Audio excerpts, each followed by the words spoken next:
Welcome back to another week of That Scale RC show. I'm your host, Adam Dean, along with, Jeremy Kendall. and let's see, what we got going on this week? Um, Not a lot. Yeah, You've been gone and I've been recuperating, so I don't think we really accomplished a whole lot, but that's okay. We'll make it work.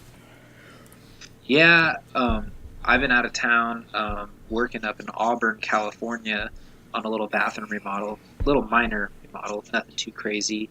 So I've been kind of out of the loop. I mean, I even missed the Axial live thing tonight, so I didn't even get a chance to look at it and see what was going on because I was at the lumber yard. That's the only downfall about working out of town when you're familiar with where stuff is located, um, but you're just still not that familiar because it's not where you go every day. So you kind of like have to wander around. Like there's this lumber shop up here called Hills Flat Lumber, and they kind of have a little bit of everything. They're like a Home Depot ish store. Um, but still, I don't shop there every day, so I have to wander around looking for everything for a little bit before um, I make my purchases. But um, that's about it. That's all I got going on. Yeah, How about you? had a comp on Sunday. That was pretty fun. Um, I heard the guys talking about uh, skill points and stuff, so I need to talk to them and see if that's something they're wanting to do now, or because we've had kind of relaxed rules, up until this point, and this year we have more like guidelines for rigs and stuff. But I heard a couple people talking about how they thought scale points would be cool. So I don't know. I'll probably do like a poll or something on our Facebook page for them and see what they end up deciding. But I don't know. It was awesome. It was a beautiful day, and only had like 12 guys show up, but it was nice because we had 3 classes, so we were able to move through it pretty good. But still, I mean, I think I was there from 8 till 5, I think, when I finally left. So it was a pretty busy day. So we Nice. we started like kind of what we decided to do, because you know how like Sorka events have 2 courses and you're out on each course for 10 minutes max. And Hmm. so what we do is we've got like 30 gates, and then we'll use the same course but just relocate some of the gates or like direct it around or over stuff depending if it's for class 1 or 2. So we do like class 2 first, and then I move the gates for class 1. Some we leave, some we change, and then we do the same thing for class 3. So if we had to do like 3 separate courses, there's no way we'd get it done. So Well, I was gonna say I've seen some people that do forward and reverse. So like you go through it one way and then come back through it the opposite direction, and that's the remainder of the gates. oh yeah, that is a good idea. Seems like everybody likes So, the longer courses though, so I don't know. I'll talk to them and see if they want to revisit it or see if it's something they want to do next year instead, or I don't know. We'll see. But it was killer. It was like t-shirt weather and a little bit windy. So, but nice. aside from that, no, it was pretty good. It was a fun day. It was cool because it's sort of like a granite rock there, and Hmm. it's really like eaten up from the salt and the wind and everything since it's right on the ocean. And so the grip there when it's hot out is just amazing. So it was pretty rad. So we had a good time. It was a lot of fun. Nice. And then Nice. aside from that, that's really like the only like fun thing I did, aside from just been recuperating on the couch and stuff with this stupid back issue. And I've been looking at just a lot of just different stuff online and everything, and got our store connected to eBay, so that was cool. And doing some other stuff. I meant to tell you, so I drove the Yeti Junior a bunch Hmm. on Sunday, Hmm. and so far I just have I put like a little bit of lead rope in each wheel when I glued them up, so it's got a little bit of weight to the tires. And then I locked the rear diff, and the front's still open, but it was still just, it was awesome. That thing worked so well. And then I get home and I was looking, and there's a guy on Shapeways that has a tray that fits in the middle, Hmm. and it relocates the battery from the rear to the front. and it lets you use a full size servo, but you have to use like a shorty though, which is still no big deal because you don't need Mhm. a ton of torque for those rigs because they're so light. But it's super sick, and it moves the battery down into the middle and the center of the rig. There's an area for your receiver and ESC. It's got slots for a Velcro strap for your battery, and then, like I said, uses a full size servo mount. It was a little expensive. It was I think like $48. But what was really cool about it is it incorporated inner fenders into it, which is something that I had just kind of made, and I thought that was pretty badass. So it looks super cool all done up. I mean, it looks really nice. So I think that's going to Nice. be a must-have to try and get that thing to be a little more serious. So should be Yeah, I'll pretty have to cool. check that out. Yeah, yeah, because that was one of the first things I actually said when I first stared at the Yeti Junior long enough is the fact that you could see right through underneath the body is a little, you know, Yeah, not the most appealing, that bugged me but too. because I thought of the same thing. I was like, I got some extra Lexan laying around. Maybe I'll just, cut something up and make something mount between the shock and the shock tower. And like, they have this one spot in the back that's kind of by the servo that looks like you can mount something to it. So I was like, oh, maybe I'll just make my own. If they already have it, why not check it out? Yeah, So, yeah, for sure. I did like what you were saying with just Lexan, just kind of temporarily. I think I want to put a fan on it. I don't know how much you've driven yours, but mine got pretty hot. So um, I've only driven mine for a little bit. I mean, I want to get it out more.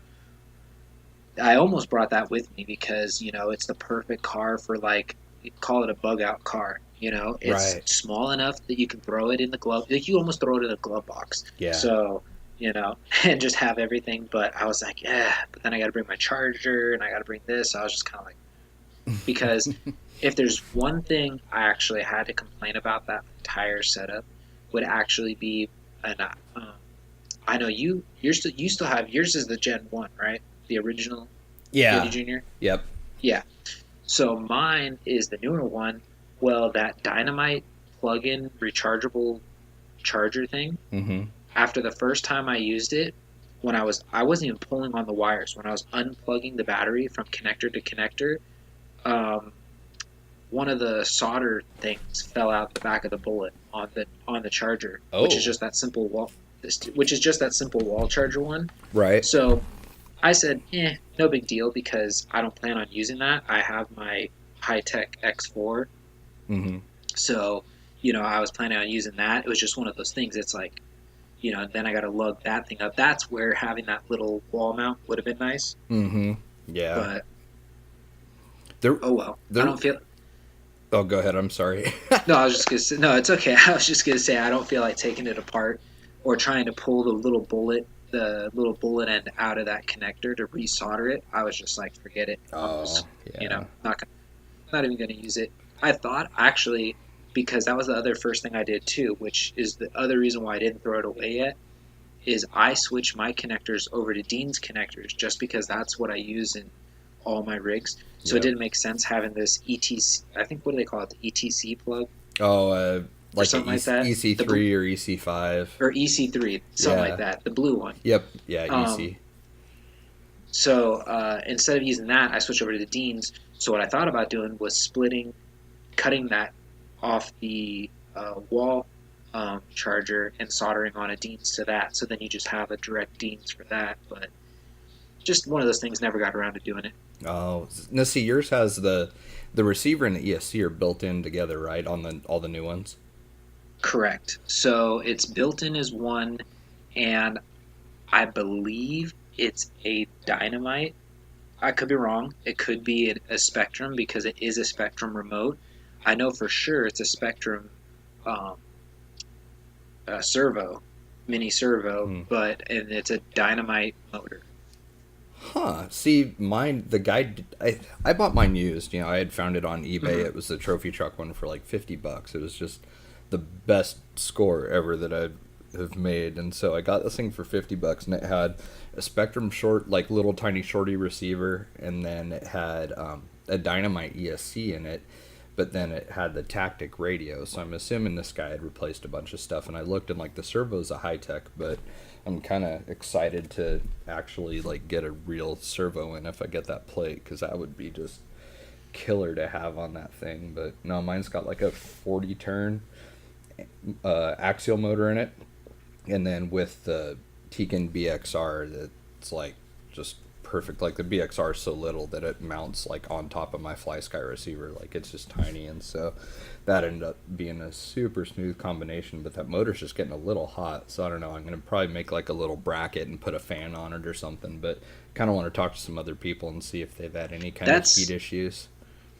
Yeah, that's still the mini motor, right? The little small one. The what do they call it? The 330 can or something like that. 330 or 380. It looks like it's almost the same size as the one that's in the CR12. Like it's really, really little. I want to say Okay, it yeah, so might it's the be a small. 380, but I can't find a replacement axial one anywhere, like on eBay or anything, because I was worried about Well, that toasting it. that's because I think they rebranded those. So I'm assuming that's something else because I can find the Dynamite one all day long. Um, Hmm. so yeah, and then they do make a mini brushless setup. I forget. I don't know if it's Hobby Wing or Dynamite. One of the two makes a mini brushless. I know uh, Chino. He's thrown one in his. So, Hmm. and one of his. Not. I don't know if it's in the current one he has, but he's got one of them, and that thing just rips. It's hilarious. It's funny because stock they're actually really fast on a 3 cell. Like they're ridiculous. So I started running a 2 cell on mine since I'm just crawling, just trying to We'll avoid heat issues. we'll see. That's the other big difference too. Um, Mine, that built-in combo will not accept a lipo battery. Hmm. So you Okay. have to run the nickel metal. Oh wow. So, Yeah, I'd yep. probably gut all that and just go for standard electronics then at that point. Yeah, I think that's what I'm going to do. I just haven't really dove into it yet. The actual funny thing, and I'll post this on our Facebook page. So I was being a little bit of a troll, and on my Instagram account, somebody popped up, and I was like, "Who is this?" Like, like I don't even know who this is. So I'm like going through their stuff. They work on side by sides, all different kinds, and I'm not kidding. They had a 1-to-1 exact replica of the Yeti Junior, the gold on Oh the yeah. black with the red cage and the red A arms and stuff. I was like, no way. I thought that was a color that Axial just chose for their own thing. I didn't Oh know that yeah. was I wonder if that was an actual color combination you could get or what, because like I was like, this thing looks just like the Yeti. I think so. I think the Maverick X3 something something is the red and gold one if I remember right. And then there's like Casey has a couple that are like a really bright blue, like cyan blue and black, that look really cool. Well, see, that's the ones I'm used to seeing are the blues and the blacks. I'm not used to seeing the gold and black with the red. Oh yeah. It doesn't look bad. It's just like it makes me think of like RVs or boats, like seeing that color combo, because it's like a really like classy, expensive looking color combo. It's not like super bright and flashy, bright, moto colors and RC colors like you're so used to seeing. It's a little more like, I don't know, grown up looking, I guess you could say. Yeah, But no, I've been working on getting some replicas of Casey and Cody's stuff done so that they can wrap their Yeti Juniors and stuff. So that's something I'll probably work on late tonight when I'm back on the couch with the heating pad and get some drawing done. So that'll be cool. I don't know. I've nice. been busy. It's been really busy here the last couple weeks. So it's been kind of cool. It's been fun.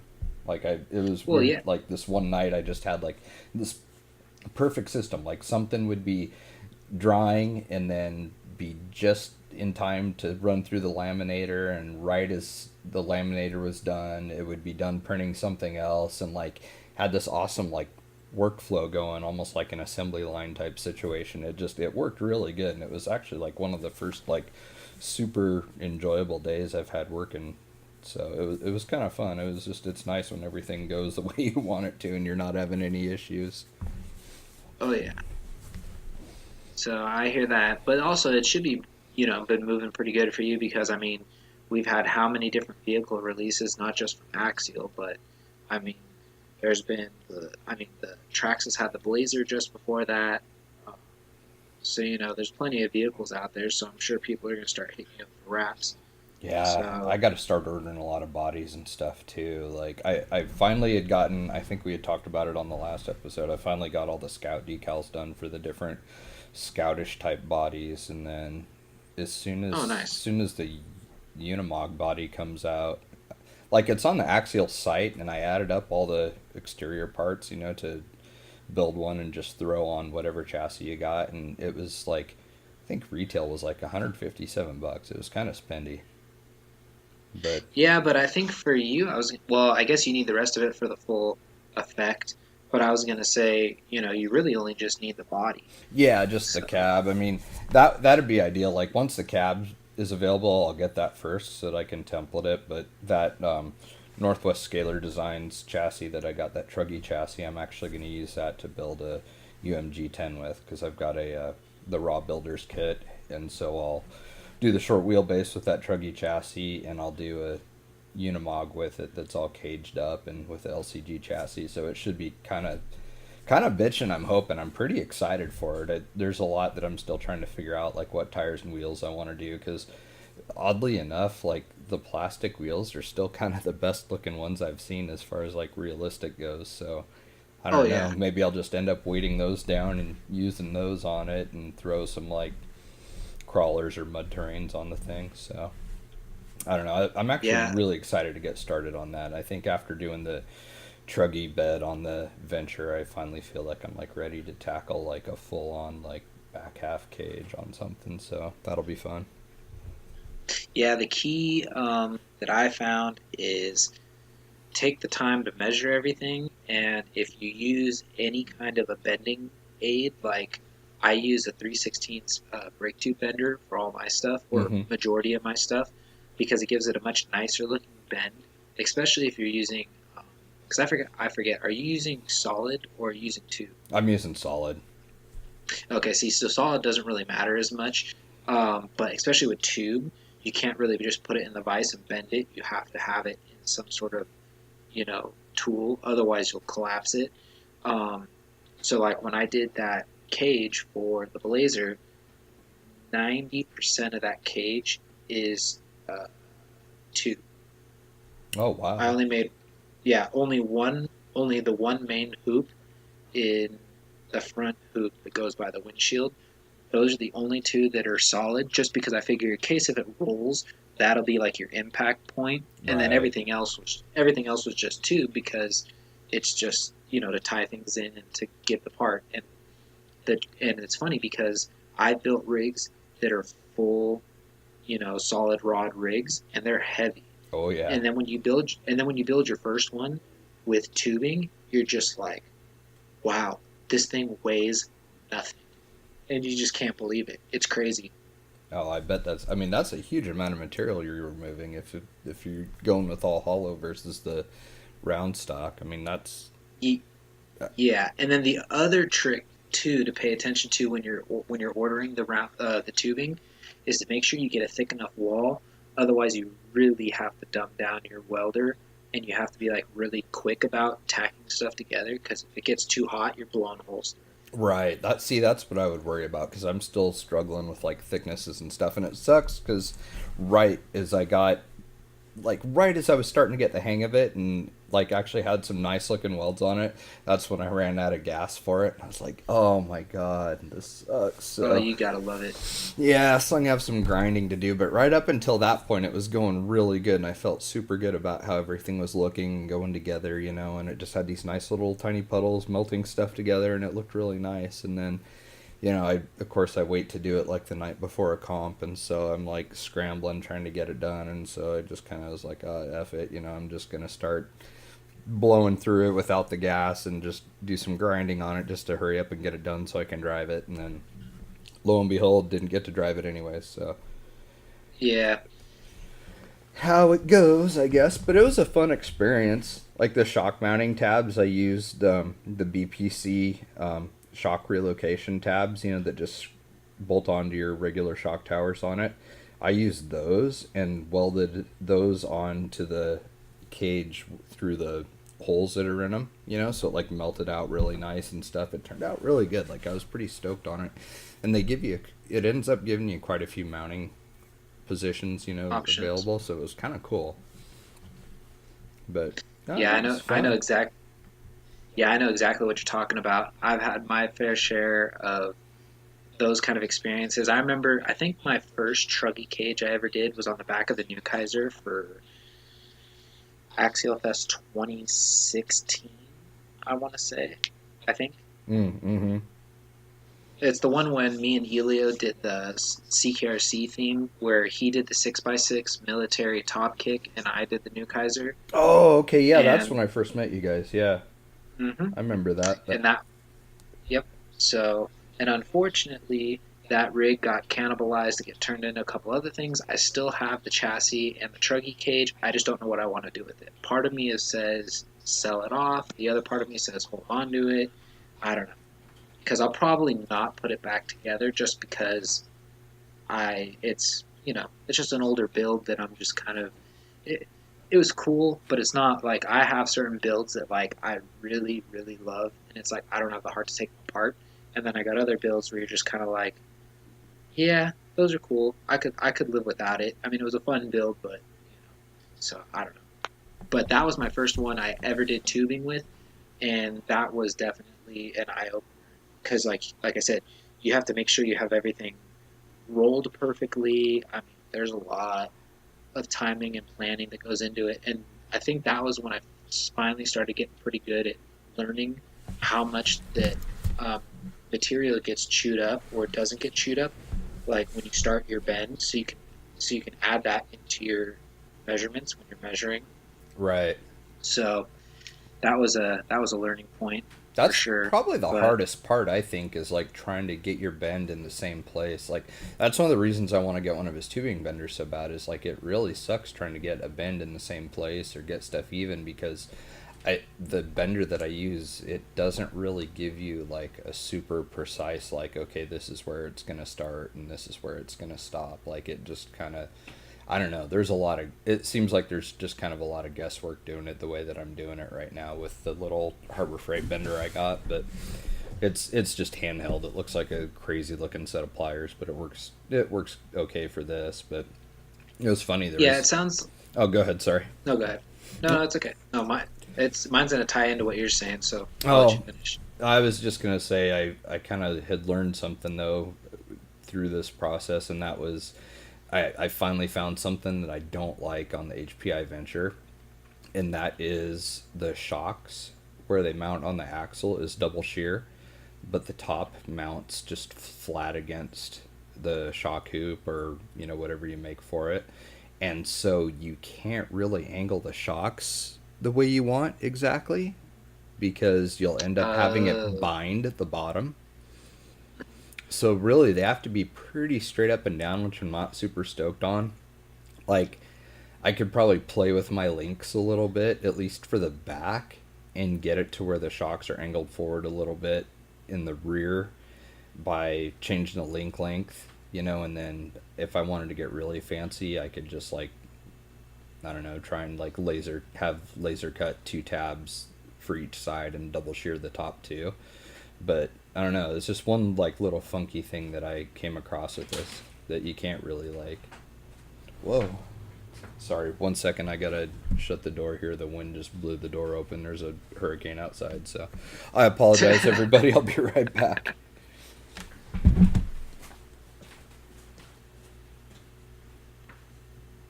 think now's the time we need to play like Jeopardy music.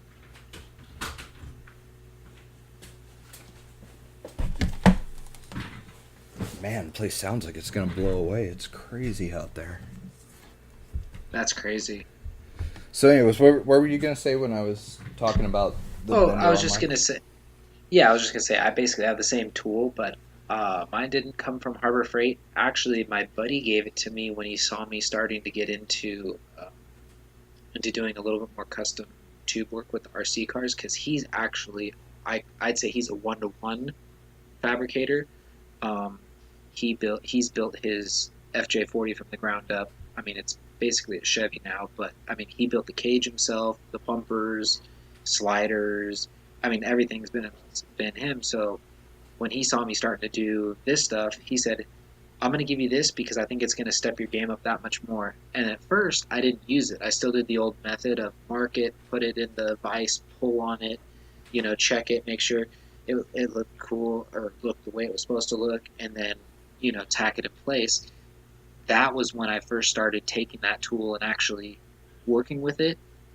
And by the end of the project, I was starting to learn that basically my tubing bender chews up about a quarter inch of tube. So like if you want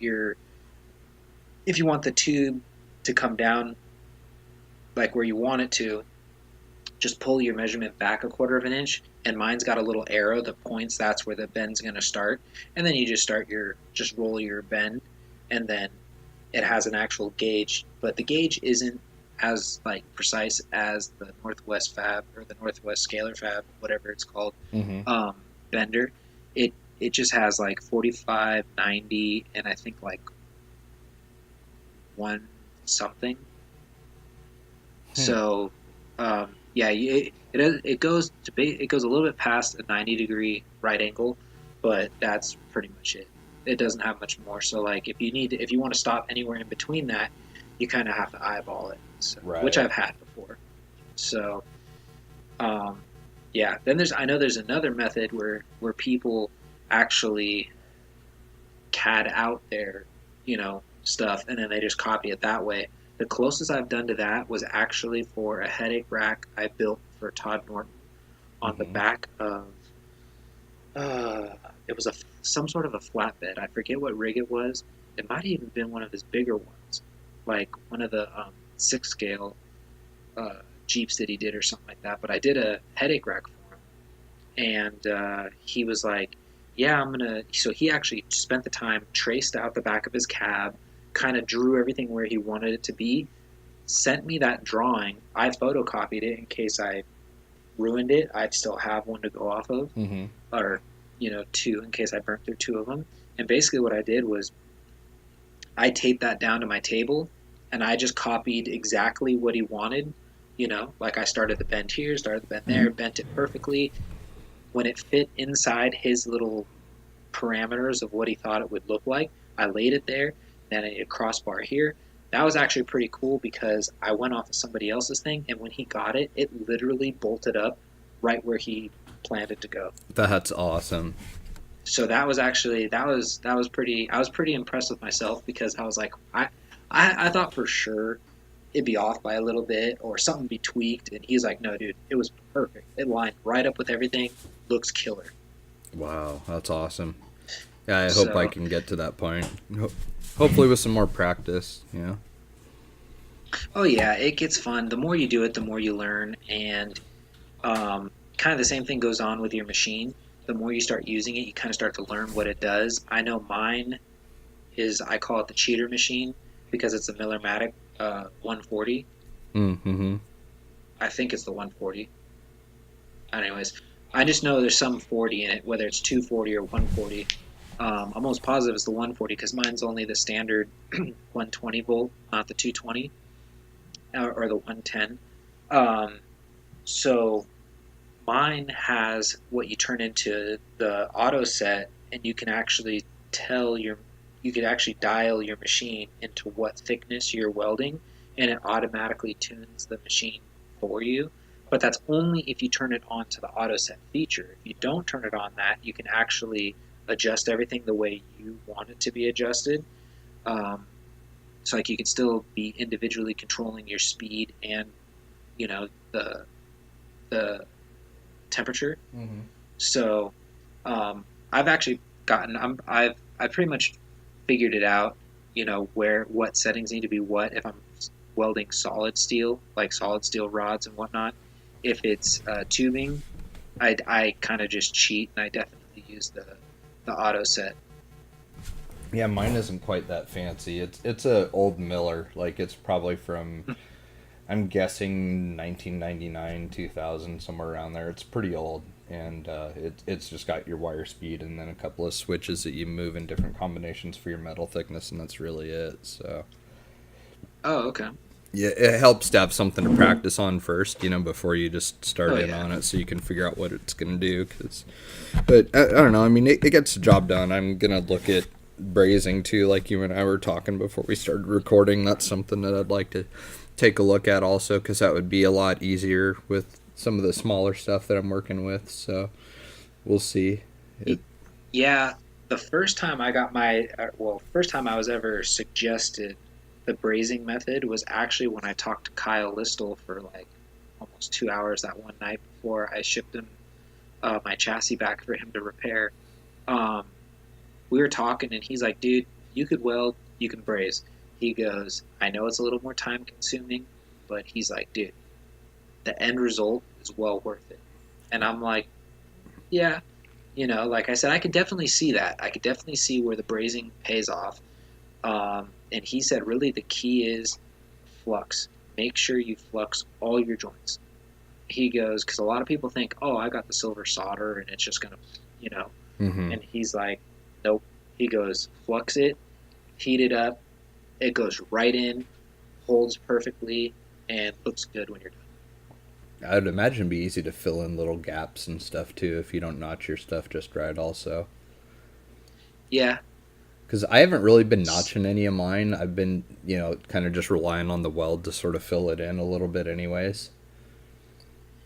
Yeah, I get what you're saying. I try to get it as close as I can because like going back to the whole tube method, you kind of can't heat it up that much to fill it in, so you almost have to have it perfect, so that way you could just burp and it's there. Right, right. So, um, yeah, That's pretty cool. I but don't know. This has been fun. Like, this is like a whole side of the hobby that I had never really messed with. I think when I very first got into it, I tried making a rear bumper, and it was like, nothing special to, nothing exciting. But then I went like several years, and it wasn't until this year that I decided I'd start actually trying to learn how to do some of this and play around with it, and it's actually been really fun. I want to get a bunch of those fab tabs from either Wordy or Scalar Fab and have some tabs and stuff.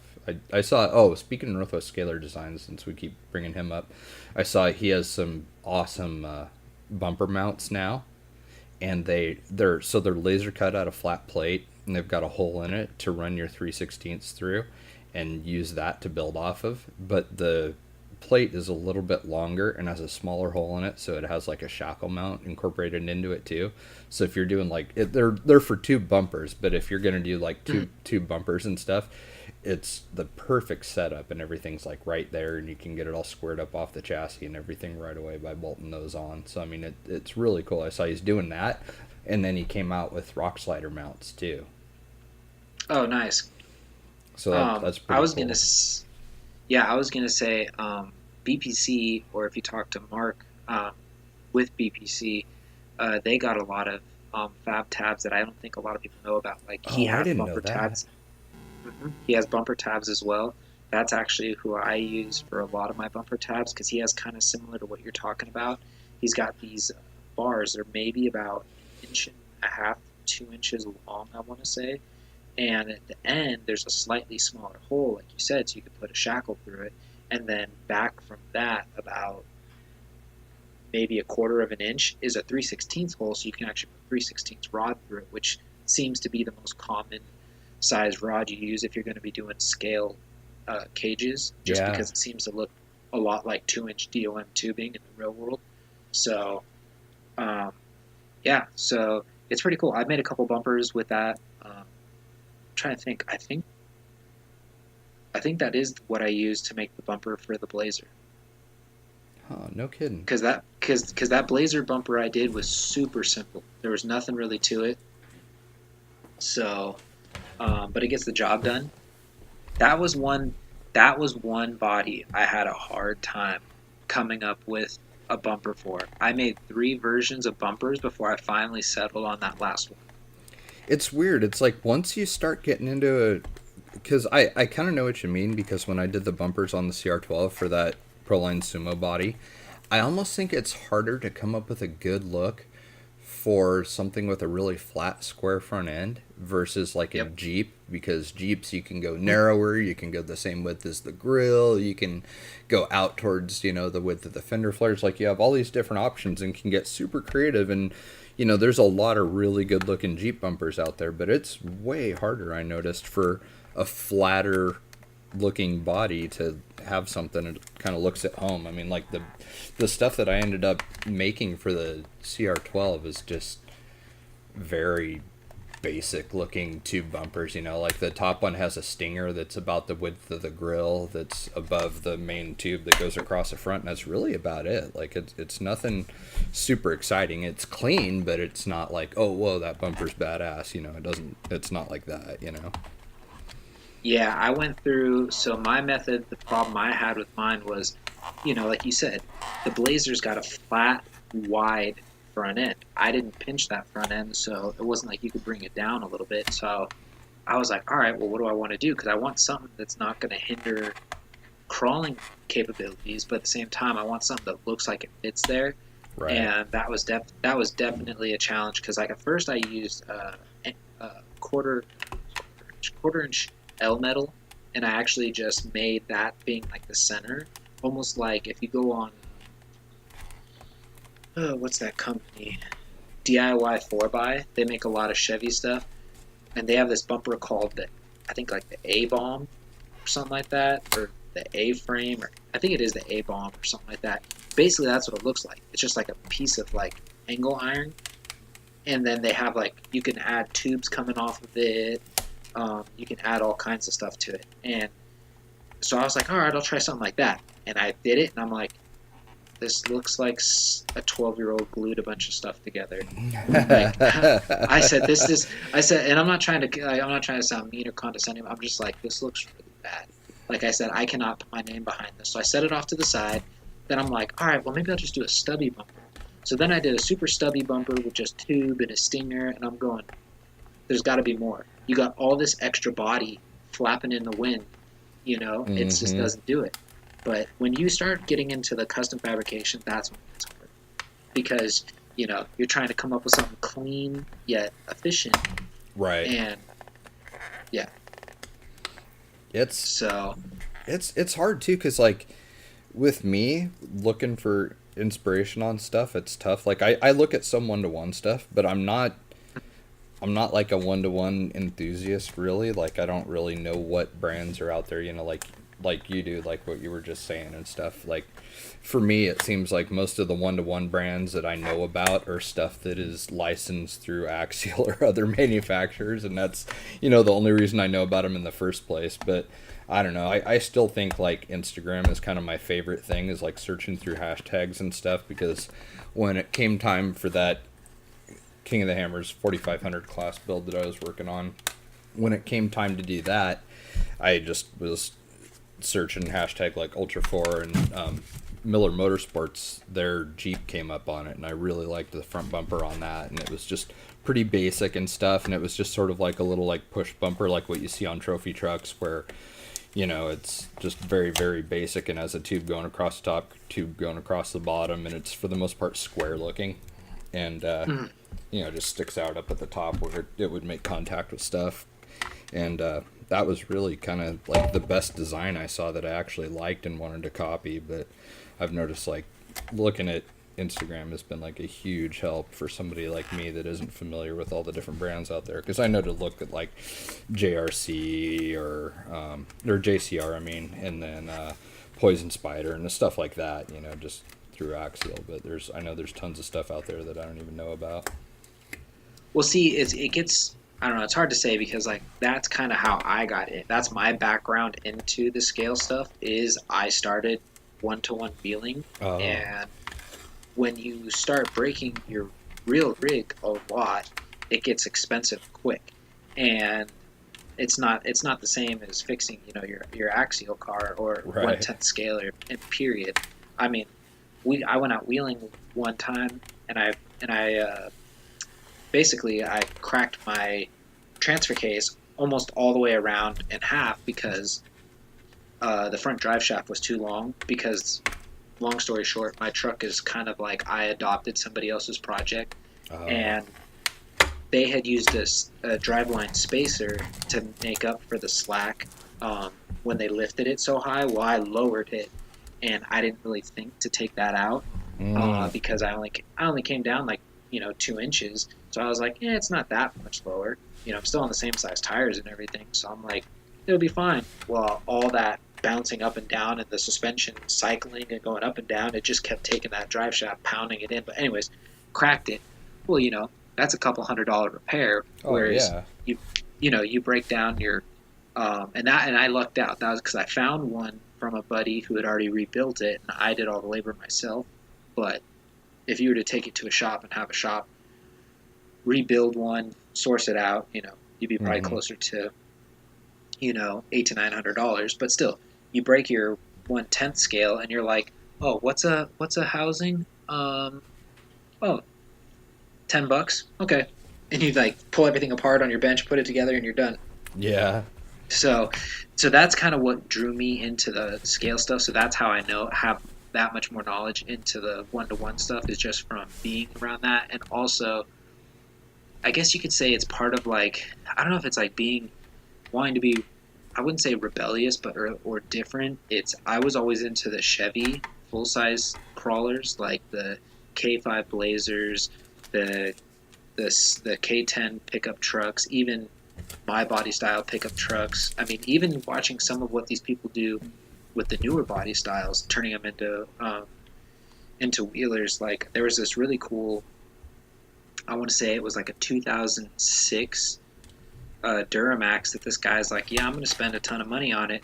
Saw it, axle swapped it. It was on 40s, built transmission, built transfer case. It was like a cross between a wheeler and an overlander because he had one of Jesus. those. He had one of those like rooftop tent things in the bed Mm-hmm. of the truck, and I mean the thing was a beast. I think he was out of Nevada. I mean the thing was a beast, and it was like, yeah, that thing's badass. I'd love to replicate that in a scale form. Um, but that's kind of where I get a lot of my inspiration is flipping through like Peterson's four wheel drive, the magazine Crawl, or even there's another one. It's called Four Wheel something, Four Wheel Off Road, I think. Hmm. Yeah, I'm trying to think. I'm subscribed to 3 magazines, and that's where I get a lot of my information from. And it's actually funny because every once in a while they'll pick up on the scale scene and they'll have like a little quarter page print about talking about like when Axial came out with the CRC 2017 Jeep. There was a Mm-hmm. little there was a little paragraph talking about it and where to find it. Rad. I thought it was pretty funny. Then the same thing happened um, when Traxxas released the Bronco for the Mm-hmm. TRX4. Same little thing. There was like a little thing. So it's always funny when you see the crossover. Um, but yeah, that's kind of like between, like you said, searching Instagram/internet or magazines, going through like articles and stuff. That's where I get a lot of my inspiration. And then once you find something, if it's online, I screenshot it. If it's in a magazine, I still screenshot it on my phone. That way, when you're building, you can actually scroll through and say, okay, how did this look with this, and how did they tie this in, and how do they do that, and then you can kind of apply it. Right. So if there's anybody else out there listening to us that are like kind of like wanting to dabble into custom stuff, there's multiple ways you can do it without breaking the bank. If you're trying to get into welding, I was lucky enough that I had a buddy who was moving and he couldn't afford to take all of his welders with him. So he said, I don't use my 110 welder all that much anymore. So he's like, if you want it, I'll give you the bottle, the cart, and the machine for $700. And Oh, I was that's like, awesome.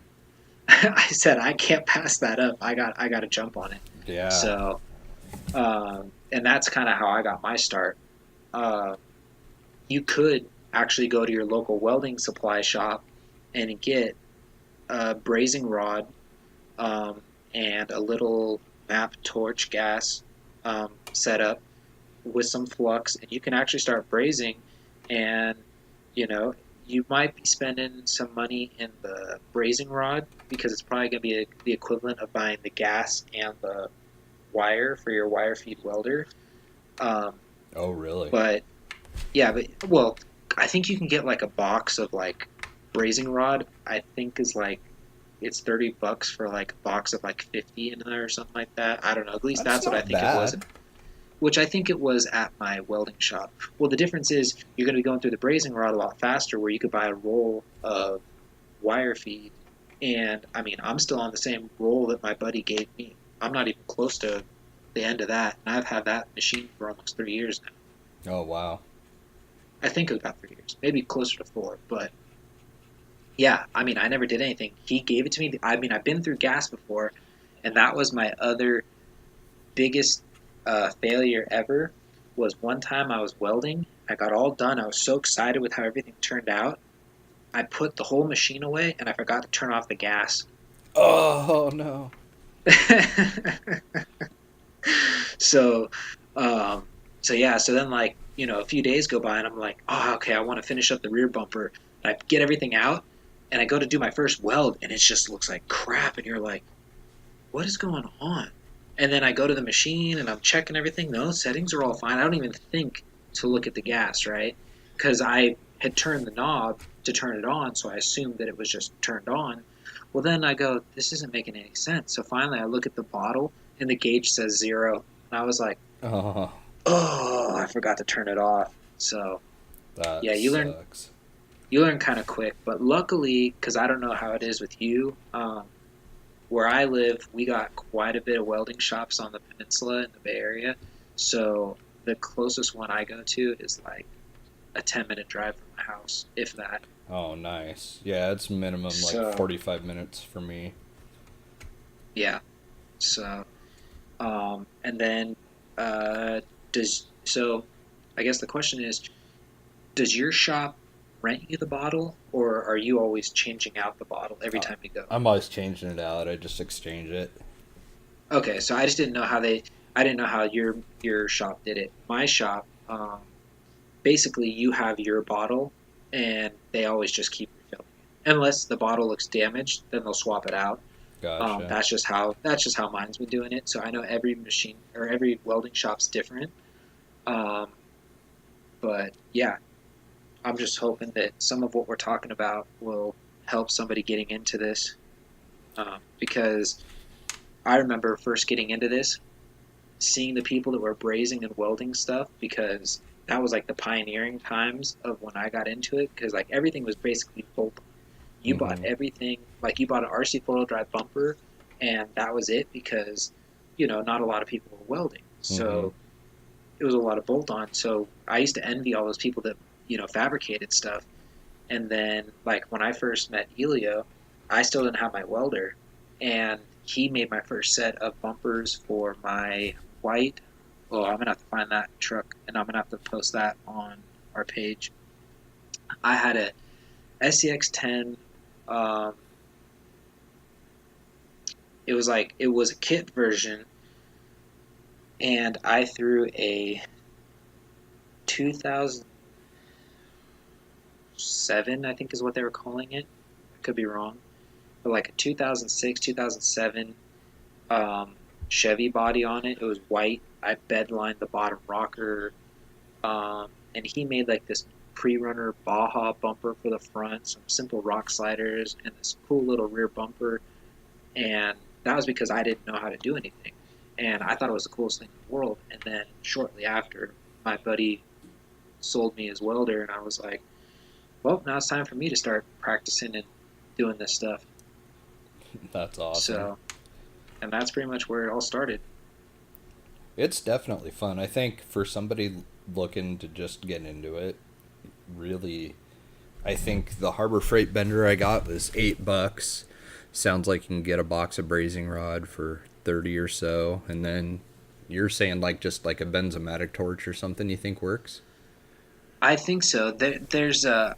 I think that's why I said the map gas, because I think the benzomatic, like the standard, I think red or blue bottle, is a certain temperature, and I think the yellow is a little hotter. I think you use the Oh, yellow with a okay. little. I think you use the yellow one with a little more precise tip. I could be wrong. You might be able to get away with it with the blue bottle. Like I said, I've just never brazed. I've never really dove into it. That'd be a good question, probably for Kyle. Probably hit up Yeah. Kyle and ask him what he uses because I know he does a lot of brazing. I used to always think all this stuff was TIG welding. Oh yeah, that wasn't until the last couple of years. So, and he's like, nope. He goes, everything's always been brazing, and I'm like, man, that's incredible. So It looks sick. that would It's be it. definitely cleaner. Like I think that's for the average Joe dude. That's probably the way to go is to just get yourself set up with a cheap bender and brazing rod and a torch and hacksaw and get after it. I mean, it's not like a huge investment to if you're thinking about dabbling into try some of this stuff. And Yeah, the I other hope more thing, people do too. I hope that people have like heard that how much fun we've had doing this, and that hopefully they're getting excited about it and want to build some stuff themselves. And it's not super difficult. I mean, I figure if I can do it, just about anybody can. So it's really not difficult. It also comes down to, you know, also kind of be aware of your surroundings, I guess you should say, because it's not really something you're going to want to be doing on your kitchen table, yeah, um, because especially welding, you're shooting sparks everywhere, and stuff melts and whatnot. Um, I actually like my little welding station actually has I only did this because I had leftover.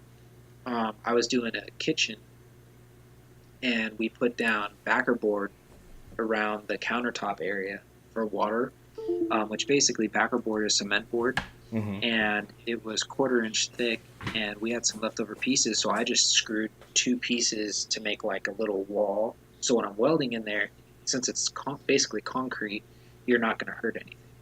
But I mean, I've seen stuff where you have plywood by it, you're sitting there welding, you see all the little splatter burnt marks all over the stuff. So just be conscious of like where you're doing it.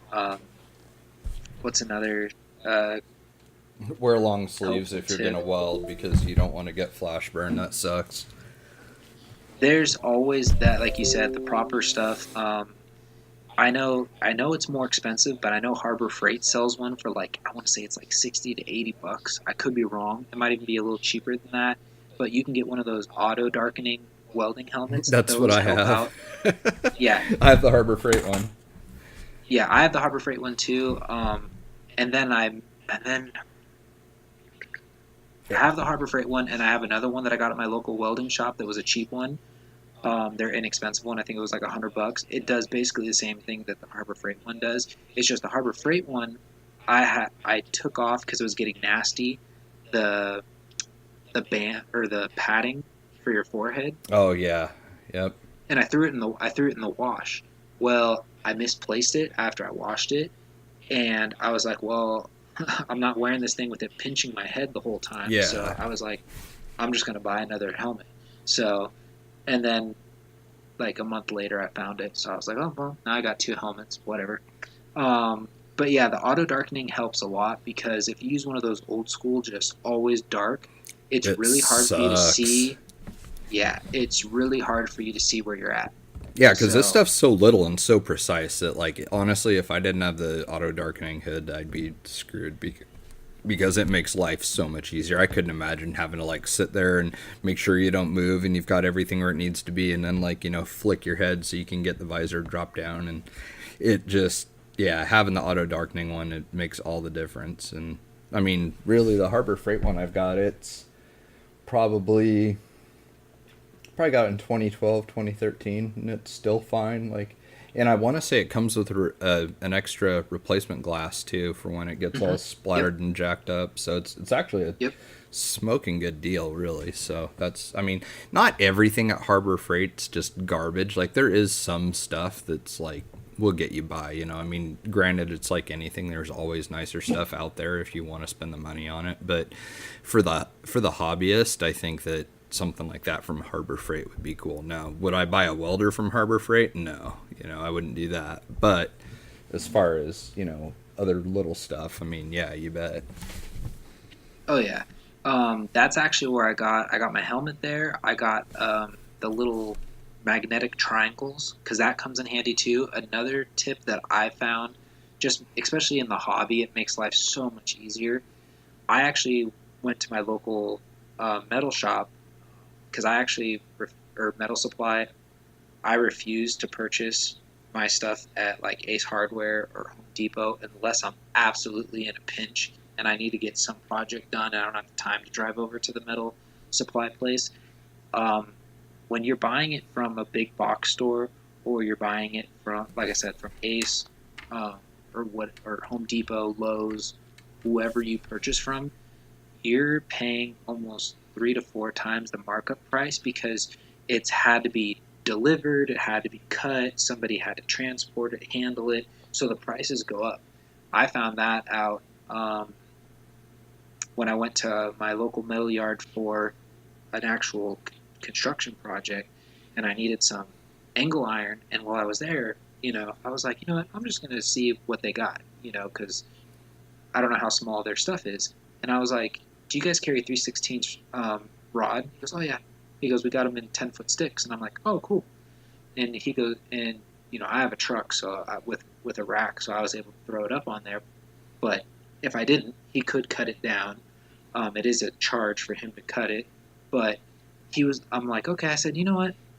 How much is it for a 10-foot stick? And he's like, $3. I'm like, What? are you serious? No way. I was like, yeah. So I can get like 60 feet for like $20. Dude, I'm paying like $7 or $8 for a 3-foot stick of 3/16. That's why I said it's so. If you But if you everything on find, the island's expensive though, because otherwise you have to drive quite a while. but what I was gonna say is might want to look for an actual metal supply place because it's way cheaper when you buy the bulk of it instead of buying it in a little piece. Yeah, that's worth the drive because I think Everett Steel is about an hour away from me. And then I think in Burlington there's another one and it's maybe 45 minutes or so. So, I mean, it's still Yeah, a bit of a drive, but that's worth it for the amount of money you'd save. I figured it'd be cheaper, but I didn't realize that much. I mean, that's like, I didn't that's realize a it. huge Yeah. amount. No kidding. Oh no, it's a Wow. huge amount. It was like $3 for a 10-foot stick, and I'm sitting here going, "Are you serious?" Like, so I was like, "Load me up with 6 sticks." Yeah, that's Like, rad. and then he also has some cool stuff. Like, you can always find like little weird, material that you maybe not be able to find at, like, let's say, Ace or Home Depot. Mm-hmm. Like when I built I guess you can call it the rack, the rear rack that I have that holds all my accessories in my Blazer. I went there and said, "Hey, I'm looking for some sort of like small, perforated sheet metal, some sort of something." And he's Mm-hmm. like, "Well, I got some like 22 gauge," and he goes, "It's got some really small holes in it." He goes, "I don't know if it'll work for you." And I said, "Oh, let me check it out." And he's like, "Okay." So he showed me a piece of it, and I'm like, "Actually, it's kind of flimsy, but if I bend it up and once it actually you like give it sides and tack it together," I said, "I think this is gonna be sturdy enough." And I was like, sure. And he goes, "Well, if you don't need a whole sheet of it because that stuff's expensive," he goes, "let me see if we have cutoffs." And now I'm just speaking from my experience with my metal supply yard. So Mm-hmm. when he has cutoffs, he basically just gives it to you for a certain, like, he'll throw it on a little scale and weigh it.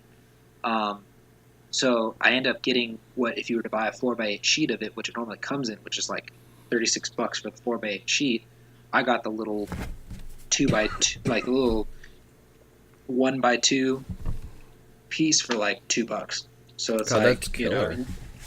and you can't, it's like you can't go wrong. And then that's why I love it. I love going there. I just get what, you get bigger bundles of what you need for a fraction of the cost. And then, it kind of makes it so you're not always having to go, okay, how much do I need for this? And I got to run out and grab this. And, you know, and like I said, it's cool because some of these metal yards carry more than what you'll find at like an Ace or Home Depot. Mm-hmm. Like I found certain square stock material that you can't find at those other two places. Huh. So that's where you can find some of this stuff, and you know, it can also help set your build off a little different from other people. So Yeah, yeah, just check the cutoff bins. Yep. So I definitely recommend getting your material if you can from a metal supply yard. The only thing that my metal supply yard does not carry is that small DOM tubing. That you have to order online, and you used to be able to get killer deals on it on eBay, but now You can't find it anywhere on eBay for a decent price. So basically, the only place to order that from that I've found that's a somewhat reasonable price is stockcarsteel.com, if I'm not mistaken. Hmm. So, and it's expensive though. It's like $2 to $3 a foot. Oh wow. It's very expensive. So, which kind of goes to show you if you purchase somebody's, chassis and they built it all out of tubing, there's a reason why it's a couple $100. Oh yeah. That's one thing. And I mean, I never really questioned like the value of what you're paying for, because a lot does go into it. And so, like, I remember when I bought my PRT, when I got that from Kyle, it was a lot. But at the same time, like, I mean, you looked at it and you knew it was worth it.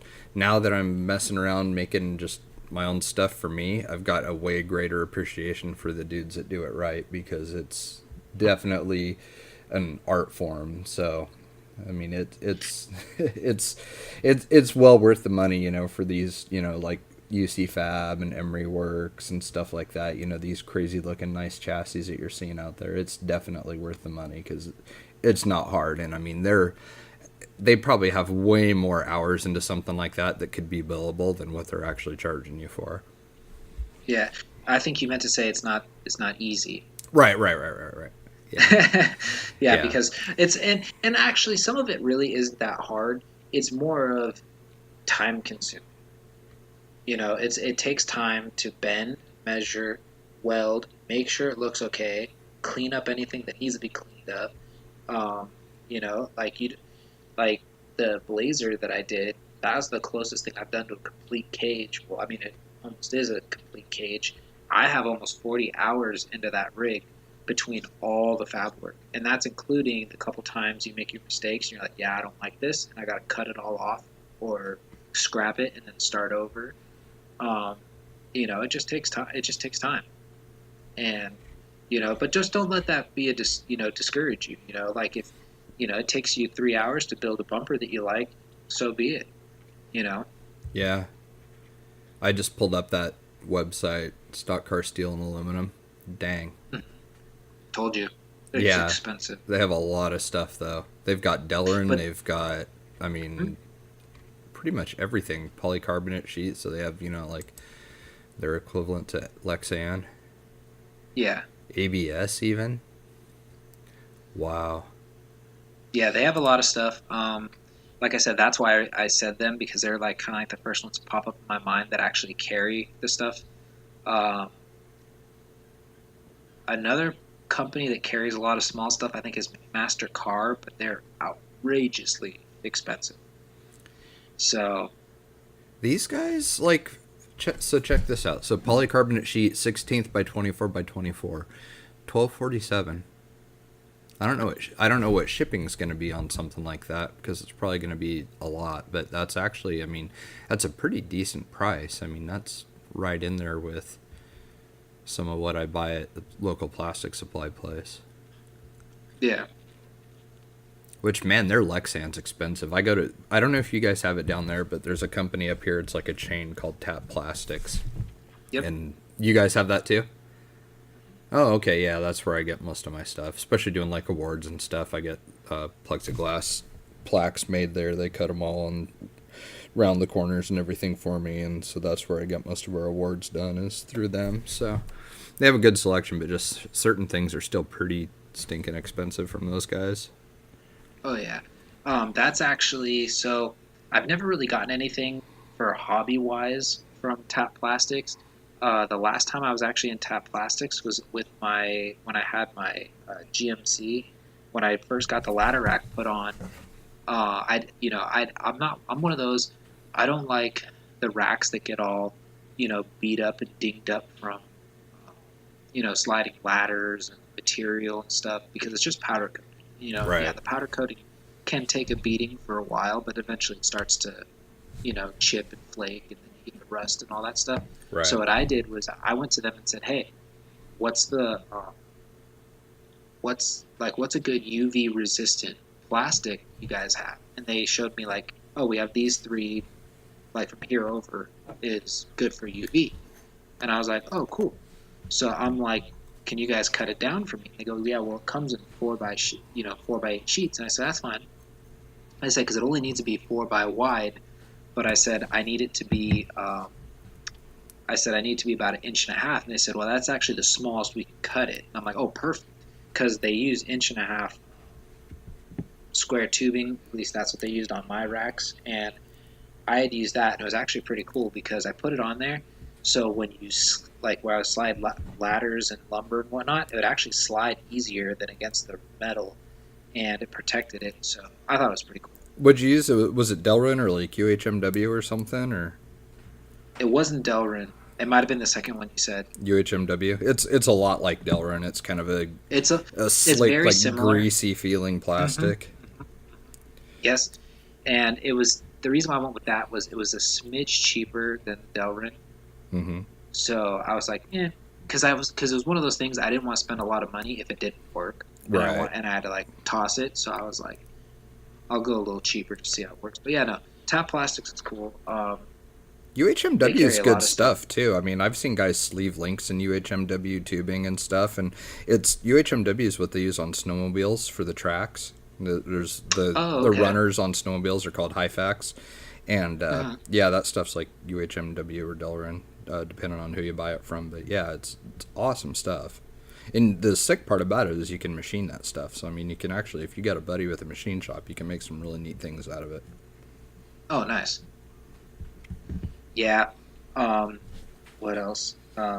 Back to the whole, fabrication side, because I think that's pretty much it for all that. Back to basically like what I was saying is it really comes down to what you're doing and where you're doing it is kind of like, is it for you or is it not for you? Mm-hmm. Most people can weld in their garage or even set up a little thing outside, like in a. I recommend a concrete area. Yeah. I don't recommend doing it like where there's like shrubs and bushes close by because in the summer months you could easily ignite that, and that's not a good thing. Yeah. So so yeah, I so just be aware of that. I have to clean up every time I do something like that in here because this business generates a lot of paper waste. You know, like the backing paper that peels off of laminate and off of vinyl. So like, there's a lot of waste, and all of it's very, very much Flammable. flammable. So you have to be kind of careful with all that. Yeah, and then it comes down to you really only need the well, you should always wear eye protection, but you really only need the welding helmet for welding. Brazing, you do not need it because you're not creating that intense, light. Mm-hmm. Um, I've seen some people use like TIG welding gloves when they're solder or brazing, just so they don't, initially burn themselves. Um, but most people I've seen kind of do it barehanded. Mm-hmm. Some people use gloves. Really, welding's the only time you really need to wear gloves. And I can't tell you how many times I've burnt myself because either A, I'm trying to stick something together and I don't have gloves on, or Mm-hmm. B, I'm using the wrong kind of gloves. Because sometimes I'll throw on these gloves that I use for work. They're like kind of like it's almost like you put on a knit glove and you dipped it in like this like rubberized stuff and stuck your hands out, so the bottoms are all rubberized, but the top is like knit. Mm-hmm. Well, that knit will burn through in 2 seconds. Oh So if like yeah, I you're bet. so, so if you're sitting there trying to weld something real quick, one of the sparks goes through, you're like, ah, and then you're like, oh, there it goes, that one smarts. Um, I but started yeah, wearing pants that are a lot longer too because I was wearing some pants and they happened to like kind of get stuck behind like the tongue on my shoes, and I had a piece of like a piece of slag or whatever like kind of rolled off the table while it was still all red and hot and fell into my shoe, so that was not super I've had great. that So before. yeah, so I make sure I wear like longer pants when I'm doing it and stuff too, because man, that was not very much fun. I burnt the crap out of my right hand too over the weekend because right now with that nerve or whatever that's pinched, like my pointer finger and my thumb don't have any feeling, and so like it took a little bit before the pain finally set in, and by then it was like I had gotten it pretty good. So I was like, son of a bitch. So I've got some like I my favorite gloves are mechanics gloves, but they have the impact ones with a little bit thicker fingers and palm area and stuff, and I use those for just about everything, like even welding, but they're starting to get some holes and melt and everything. But Mechanics Wear has some rad gloves for working on projects and stuff, and they're not nearly as bulky and cumbersome as like traditional leatherwork gloves. So Yeah. So Mechanics Wear has always been a favorite of mine. yeah. So typically, I typically use TIG welding gloves when I'm welding, just because yeah, they're not going to stop. It's not going to be the same as wearing like the traditional welding gloves where they're like super thick. But that's the reason why I don't use the traditional ones, because I can't feel what I'm doing. I can't, Yeah, So like sometimes you think you're holding something there, and all of a sudden you're starting to weld, and you're like, things off. And you're like, well, that's because I couldn't feel it when I was holding it, and it yeah, spun a little bit or it moved. You know, yeah. so so that's that. All this stuff's So so I little and precise. Like what you mentioned something a little bit ago that I wanted to ask you about. You said there's like magnetic little triangle thingies that you can buy. Oh yes, yeah. I got sidetracked. See, that's how much we got. I got to come back full circle now. Come back to what I Sorry. originally was talking about. Um, so those magnetic triangle things, you see a lot of people use them. I mean, you'll see people fabricate Yeah, I've handrails never using them. seen anything like that before. That's like totally new to me. So that definitely got my Hmm. attention the second Maybe, you said it. maybe, maybe I'll have to post it up. When I say mini, I call them mini because they're not like the big ones that a lot of people use when they're fabricating cars and roll cages and stuff. They're like half that size, but they're still pretty big. I like using them sometimes when you have to mount certain, like make certain things, because what I was getting at earlier, which I know I totally dropped the ball and got sidetracked, was the base of my table that I weld on. I actually screwed a. It's like a. I want to say it's like a 16 gauge, 18 gauge piece of sheet metal to the table, and I actually welded a bolt to it. So a lot of times with the RC stuff, since it's so small and precise, it makes it welding that much easier when you could just set something on the table, and if your ground is already grounded to that bolt, then as long as your piece is making good contact with that table, you can weld right to it. Oh, nice. Yeah, see, I did a thing So kind of like that. Like my bench is a piece. It's a stainless bench from like a Taco Bell. Um, mhm. like we've got a crab cleaning station outside, and it's a big like dish sink from Taco Bell. Like they were doing a remodel or something. And, my dad, when he was alive, he had gone and gotten just kind of cleaned them out of anything that looked useful. So I've got a 4 foot table. Oh no, it's probably closer to 5. It looks like. But I got a vise on it, and the whole thing's stainless, and so I just clamped my ground under the rolled over lip of the workbench on it, and that's ended up being just perfect. So I mean, there's probably all kinds of Craigslist finds and stuff that people can check out to, make a little like workstation where they're not going to catch stuff on fire or anything like that. Well, So yeah, well they actually, I know that they do make welding tables, but if you don't want to spend the money on a welding table, all you really need is just a piece of metal. So that way, when you ground to it, anything that you're welding should already have a good ground, so you're not having to like fumble with it. Because I remember in the beginning, I used to always just clamp whatever I was welding, and it was always hard because sometimes you're trying to weld like this bumper, and now you got this big bulky clamp yep. for the ground, weighting you down or tilting it one way, and next thing you know, your thing looks crooked, and you're just like, ugh. Yeah, that's So, way cumbersome. It didn't take long until I figured out that wasn't going to work for me. It's like, this and is then stupid to that's deal with. exactly, and that's where those little triangles come into play, because like if you put something down, you can actually use that magnet to hold it up. So if you're trying to make like a right angle, then it'll help hold everything in place. So you can get a tack, and then go on from there. Hmm. So yeah, so that's in my little arsenal. My other little arsenal sometimes, and I use this for multiple things, is my vise. I have a mini, like, I want to say the mouth is maybe 4 to 5 inches wide, um, vise, and it's actually got two cutouts. One is actually perfect for 3/16. The other one I think is like an eighth. Um, but like sometimes when I'm welding certain things, or if I need to grind certain things, I use that. I use my vise, because then you can keep rotating it to where you need to, and it's holding it firmly. So you're not trying to stand there and hold it, or sit there and hold it with your hand. Because I've had my fair share of getting my fingers stuck between the piece I'm grinding and the grinder, Mm-hmm. So that's not fun. I've Yeah, no. I've sh- I've I've eliminated chunks of skin that way. Yeah, the grinder's a So little sketchy using the bench grinder. I've had it accidentally eat a couple things before, and that gets your attention really quick. yeah, I don't use a bench grinder for that exact reason. How small like so you're using like a little die grinder or something, or are you using like a big electric angle grinder? No, I just use an electric angle grinder with a flap wheel. I actually will use one with an actual cutoff wheel to cut a lot of my stuff. The other thing I was going to say too, which kind of helps with some of the stuff you're doing, if you actually have you don't need super big bolt cutters, but if you have a decent sized bolt cutters, it'll cut through the 3/16 no problem. And it actually, the way it cuts, it kind of leaves a little point. So if you need an area for you to fill in with weld, it'll Good it idea. helps. Yeah, see, that'd So be a lot easier because I've been hacksawing it, and that's been a nightmare with my shoulder and stuff. So, yeah, I've never been a fan of hacksawing. It's actually funny. We should get him on here one time, and you can hear from him.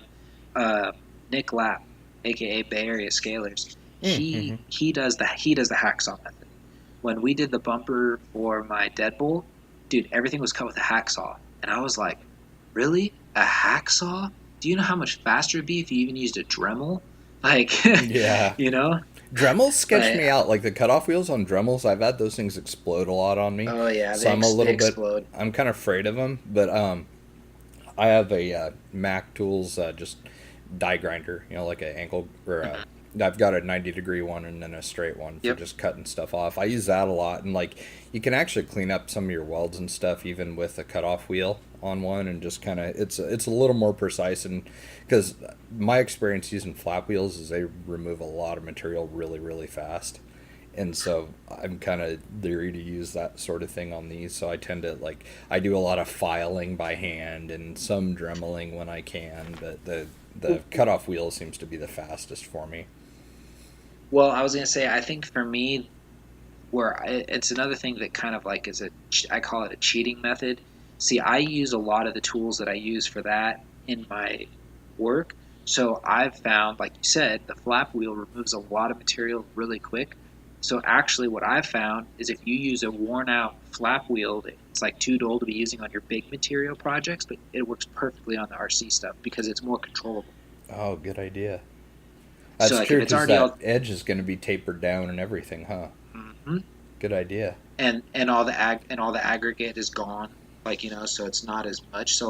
So what would be started out as like a 60 or 80 grit is down to like a 120 or a 220 by the time you actually use it, so it doesn't Right. chew through your material. So it's like you said, it's trial and error. Just get out there and you know do it, Yeah, and figure you out start what to learn. works. You start to learn what works, what doesn't work, where your comfort level is. Another trick of the trade I've learned, and I don't know if you do this, is, and I've noticed it helps when you're welding smaller stuff, is either have a big enough bucket where you can dump it, or have a wet rag nearby. So when you're welding something and you don't want it to burn through, but you need to give it a quick little tack it. You take your wet rag, kind of, kind of like smolder it a little bit. Mm-hmm. It'll steam and all that stuff, but it actually rapidly cools down the metal faster, so it's not gonna burn through. Oh, okay. Good idea. So, um, yeah, that's another quick little tip. And I think that's really it as far as my tips and tricks. Just having a good ground. Ground is always key. Uh, Clean material is good. A lot of people are surprised when I tell them this, but uh, stainless steel welds fairly easy with your standard MIG welder setup. Yeah, that's weird, isn't it? I never thought I was always under the impression that that doesn't work, but I noticed like every little bit of slag that drips off or splatters is now stuck to my table permanently. So, yeah. Yes, that stuff is like a magnet. Like I remember the first time I welded to it, like you have to make sure it's perfect because as soon as you gave it one little tack, that thing's like iron, and you're just like, wow, that is not coming apart. I'll have to keep that in mind when I start that Unimog chassis then, because that's going to be Which crucial, is because that thing's which is stainless. which is also another thing to watch out for because I've had it happen to me too. Um, Welding on semi-built rigs is always a fun challenge because I have a couple of my rigs have a couple of the heat spalls and whatnot on or some little slag that's welded onto my links because it's splattered or Mm-hmm. spat. So sometimes people go as far as using anti-splatter spray and they'll spray some of their metal stuff down that they don't want it to stick to. Um, Oh, wow. the other thing is just try and have some sort of a shield to protect it. Yeah. Yeah, So, that's true. because I've had my fair share between that and trying to grind something down, and you have the tires in the way. Next thing you know, you smell burning rubber, and you realize you like shredded a lug. I was very carefully trying to weld on, because I welded that truggy bed. How it mounts in the front is I welded it directly to the BPC link tabs that are on it, and then it fastens there, and then it fastens to the rear bumper delete bracket. You know, like how the Honcho, for example, has just a plain insert, without a bumper mount. The Yeah, HPI has that, and so those are the two areas I attached it at. And I had to replace a ball end because it got a little warm on one of my upper links, and I made sure I disconnected my shocks from the cage when I was welding on it too, because I did as much as I could with it off. Like I had the actual like bed part of it done off the rig, and then when it came time to like start mounting it to the rig, I didn't really have a whole lot of choice other than to like weld it with it attached, since I didn't have any kind of like a jig or anything set up for this thing. So yeah, it's be really careful and make sure that you know you don't have any meltable plastic close by, because it can go bad pretty quick if you're not careful. that and the other thing too, and I've done this before too. So that's why now what I typically do is I take, even though it still also burns, I will sometimes um, wrap my Lexan bodies with blue tape before I weld because Mm, I've had my fair share of you're trying to tack something on the bumper just perfectly and you need the body to be sitting there to see where it's at yep. and you hit it and a heat spall lands and puts a little hole in your body and that gets frustrating because you're just like, oh, there goes a $45 or more body with a freaking pinhole in it. Yeah, even worse, I had that happen with my razor body for the Yeti Junior. I was so mad, dude. Like, you don't even know. I was so upset when that happened. It's like I can work my way around it and build like a false floor for it and everything. Since the body's ABS, like you can just use ABS glue and ABS sheeting, and you can fix stuff super easy on hard bodies with ABS Oh cement. yeah. So, but still, I was just pissed off because right up until that point, it was just perfect and everything was going my way. And then that's just kind of like sort of the theme that seems to carry on around here is like everything's going good, and then that's when something's gonna go wrong. It just sucks. Yeah, my only other thing too is, and it doesn't just go with just like a welding tip. It goes with almost like any kind of thing you're doing, even if you're building a car, assembling a car, whatever. Um, I've always noticed working like pissed off or stressed out or angry or whatever doesn't Mm-mm. always help. So like sometimes like there's times where I'm trying to fabricate something or I'm trying to assemble something, and you get so frustrated, like you almost want to just take what you're working on and chuck it at the wall because you're so mad. That's when I shut everything down and say, you know what, I'm going to come back to this tomorrow Yeah. because you know tomorrow's a new day. I might be more level headed, or something might be a little better, or something might click. And 9 out of 10 times you pick up your project and all of a sudden something clicks and you're like, oh, I should have done it this way, and then it's so much Yep. easier instead of fighting yourself. Oh I yeah. find that I find that one happen time and time again. Dude, there's so many instances throughout the day that I have to just like stop what I'm doing and walk away for a little bit, because like I don't know, for example, this has been a nightmare. So, not a lot of people know this, but I'm partially colorblind. And so as you can imagine, that kind of makes my job interesting since all I deal with is colors. So Hmm. I have to rely on a outside party most of the time to take a look at it and tell me like, no, dude, that's not it. Like, so it's there's Casey and Cody have their uh, Jeeps. They're kind of just go-to Jeeps, wrapped the same but kind of different. They're Cody's got a cyan one, which is a really bright blue, and Casey has a gray one. Well, the first one I Hmm. did was the gray one, and looks gray on the monitor. Looked gray when I printed out, run it through the laminator, and it looks like this like reddish mauve color. Just disgusting, horrible. Well, as it turns out, the laminate that I use, our matte laminate, has a slightly blue tint to it, and so like when you look at it on the roll, like it looks like a roll of like a light blue material. So it casts like a little bit of a blue tint to everything when you laminate it. So like even white is like so bright white that it's almost a little bit blue, and you wouldn't know this just because you don't race, but like J Concepts wheels are a weird white for the race car wheels. It's almost Hmm. like a blue white. It's really strange. And like Proline and everybody else has just like white, like paper white. But J Concept stuff's kind of a bluish white, and that's sort of how some of the white looks when we put this material on. So today finally, like I was super discouraged and upset about it, so I just left it and came back to it today and reprinted it and had changed, because like with printing you've got four ink colors, and those four colors mixed together to make millions of different colors. So, and it's all done by percentages. So, like you'll have like a gray will be a 70% black, and or if you're using, and that's for CMYK colors, and you can also do the same thing with red, blue, and green, which is RGB.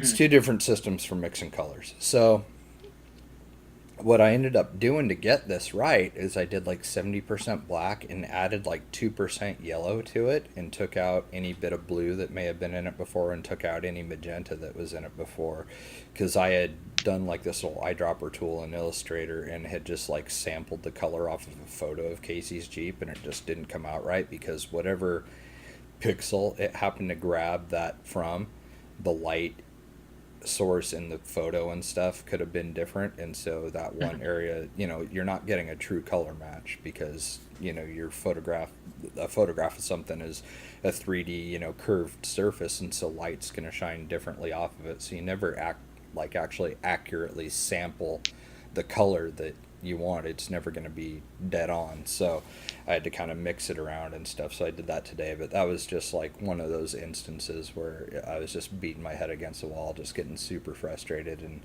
I can say firsthand that taking 5 minutes away and then coming back to it makes all the difference in the world. Or even just if it's something big, put it off until the next day, and then come back and attack it with a fresh mind. And yeah, because your mental state affects the quality of your work. It affects everything. So don't get discouraged if you're having a bad night. If things aren't going your way, just stop what you're doing and come back to it. Don't scrap a project and be like, oh, screw it, I can't do it. Be patient, and that's the biggest thing is just patience, because most projects you do aren't going to be done in an evening. If you're just starting out doing this stuff. Yeah, and even if you have been doing it for a while, sometimes just spreading out the workload, you actually do, you know, s- tend to do a little bit better job because you're slowing it down and it doesn't become like a race to get it done. It kind of becomes like a more, like well crafted project instead of like, "Oh, I want this done in 3 hours." So you start just like putting things together because then you start, I guess, what's the word? Kind of start like getting a little sloppy because instead of taking that extra time to make sure your measurements are perfect, you'll kind of eyeball it and go, "Yeah, that looks good enough," and then you'll burn it in, and then you'll kind of step back and go, oh, "Actually, it is a little crooked," and then instead of cutting it out and then redoing it, you end up just saying, "Bah, it's good enough," because you're trying to beat a deadline Yep. instead of like taking the time to do it. That was the one thing, like I said, and it's really the only one I could go off of.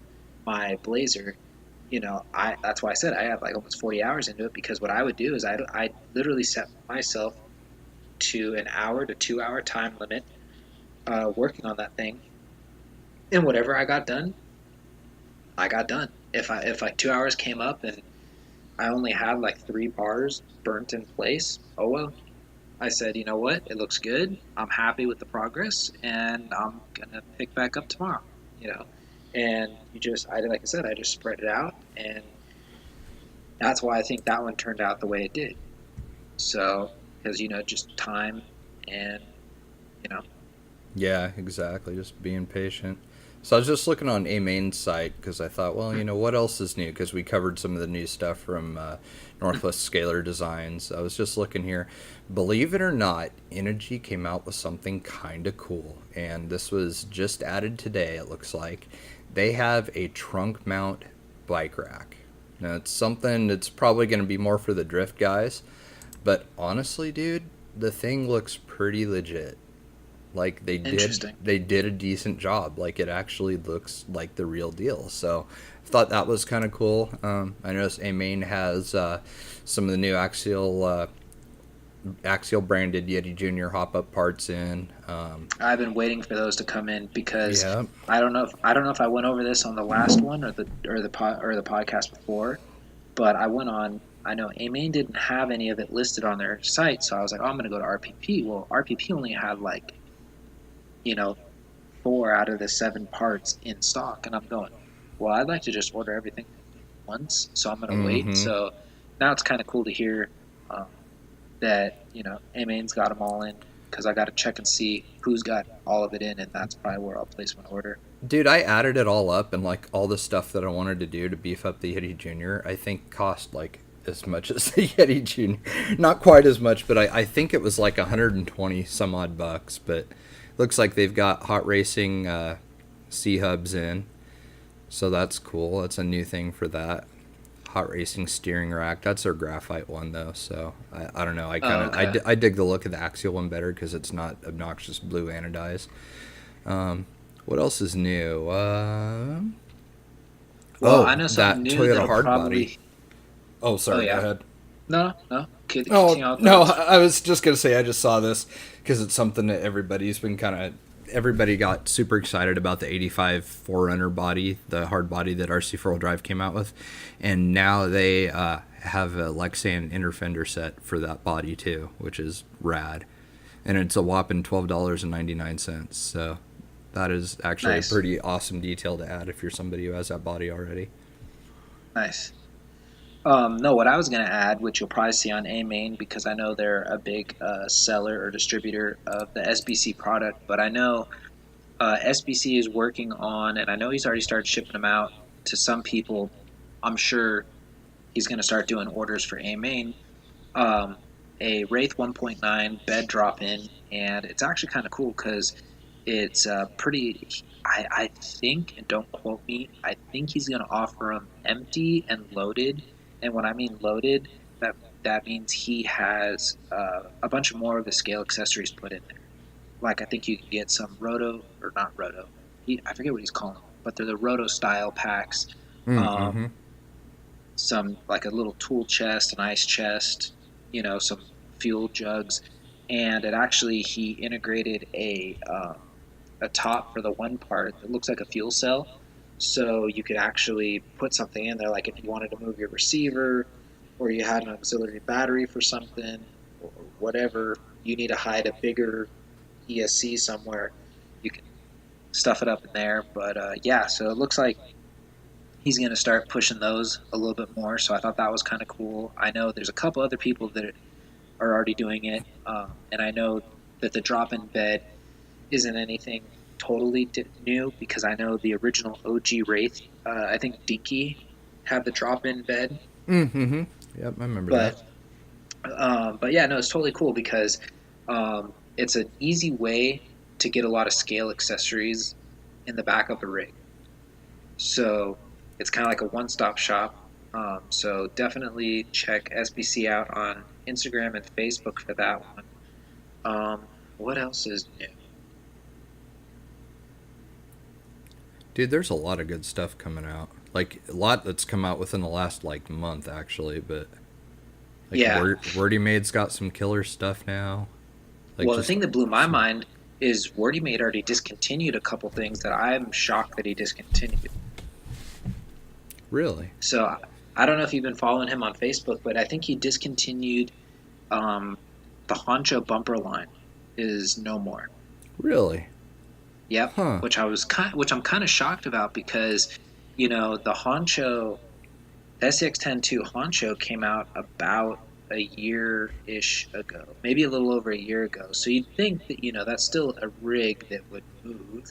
Yeah, they're really Um, popular, I would think. but yeah, that's gone. So that's another one to follow on Instagram and Facebook to stay up to date. Wordy Made, because he definitely is going through the motion right now, and he's um, eliminating some stuff, adding some new stuff. So what else? It looks like Scalar Fab has. They're working on some of the. I always forget what they call it, but the Unimog. That what is it? The SMG Oh, the UMG or 10? the UMG 10. Yeah. Yeah, it looks like they're coming out with a bumper for that. Dude, their Um, boat side sliders for that are sick looking. oh yeah, Like those are really really cool. That may have to go on the Unimog build that I'm doing because that would be badass. oh yeah. Their stuff's always so Um, nice though. I've never owned any of it sadly, but like their stuff's really nice. yeah, I've never owned any of it either. But I know Todd has had quite a few Scalar Fab products on. I think when he did his Dodge, which now brings me back to my original story. That was what I made the headache rack for, was for his Dodge. Oh, okay. But yeah, he was running the sliders for that and the bumper that Scalar Fab did for the Axial Dodge body.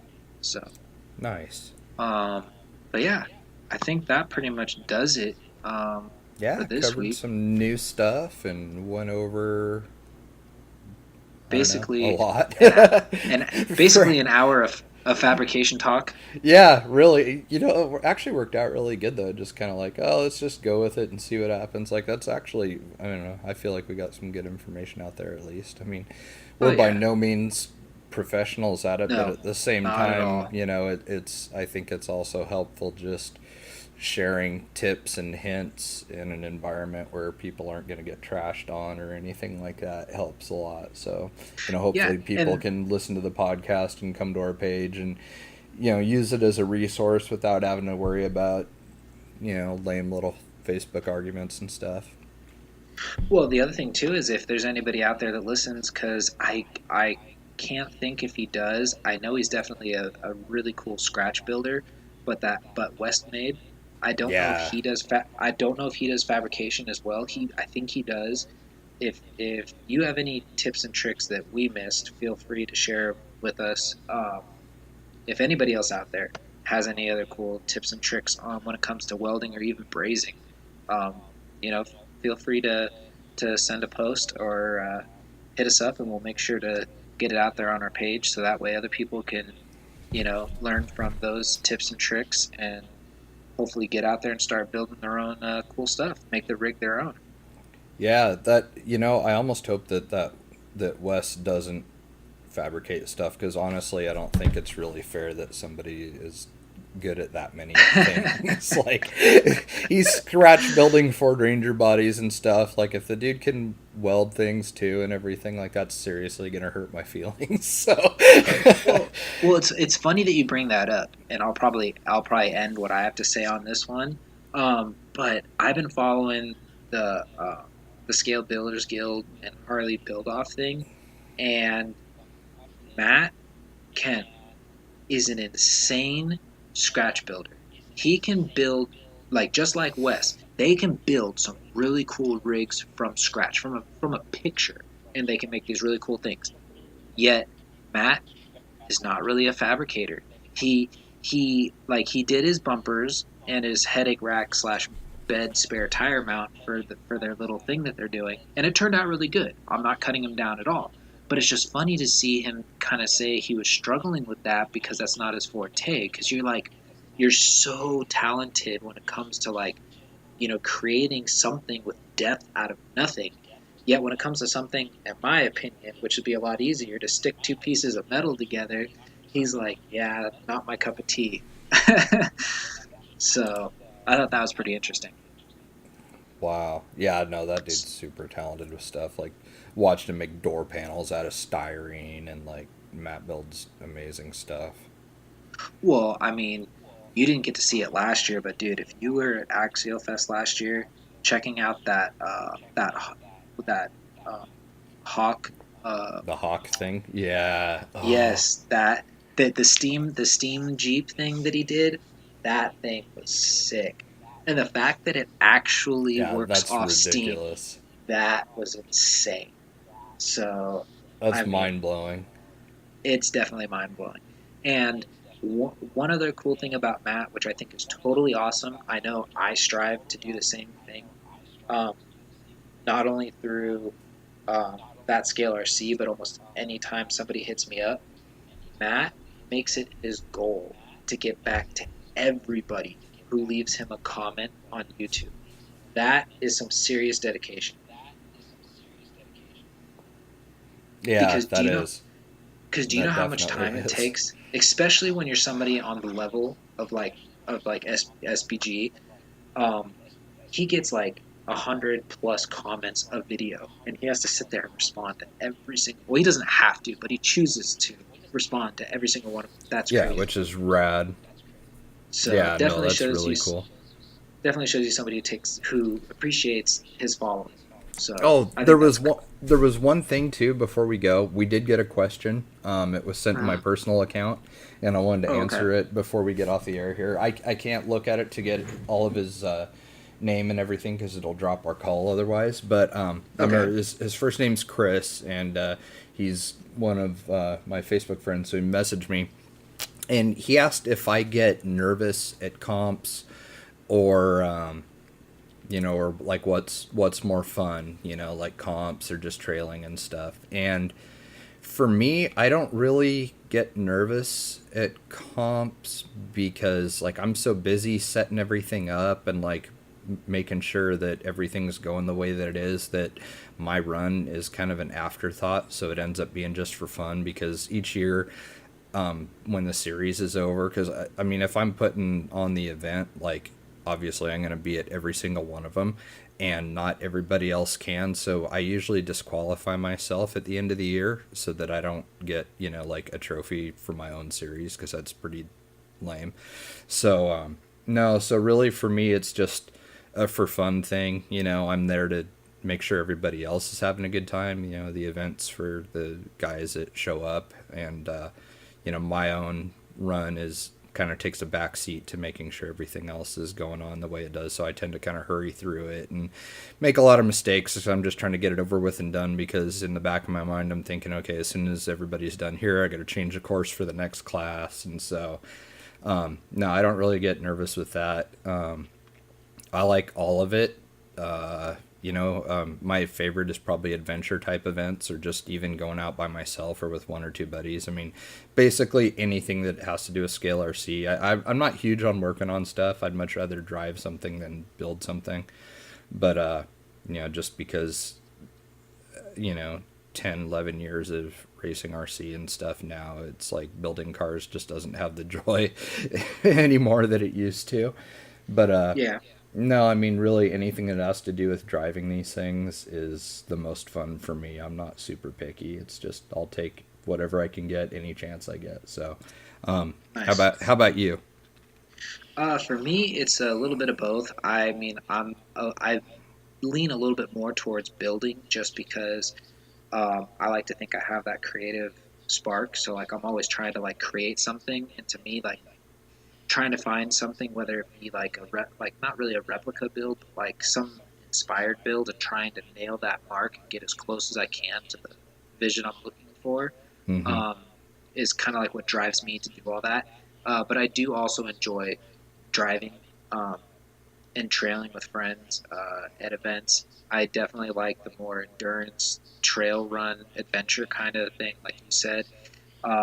I've never really comped. The most comping we've ever done was we used to do this little $5 buy-in when we went up to Rubicon, and we used to do like this little.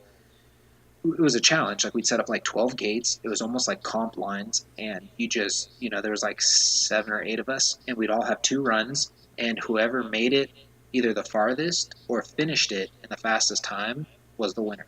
And that was the most common I've ever done. Because to me, like I said, I have more fun just kicking back, being laid back, than I do trying to compete for something. Right. Which I'm not knocking on. It's just not for me. Sure, no, I completely understand.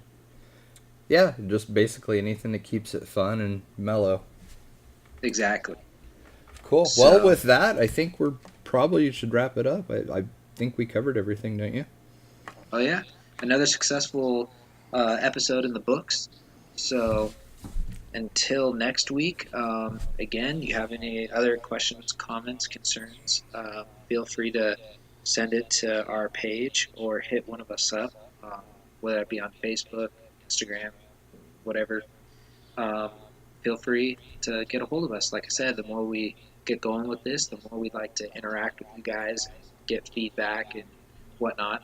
So definitely cool when we do get some sort of feedback. So Yeah, with definitely. that, I think we will see you guys next week. Have a great one, you guys. Thanks. All right.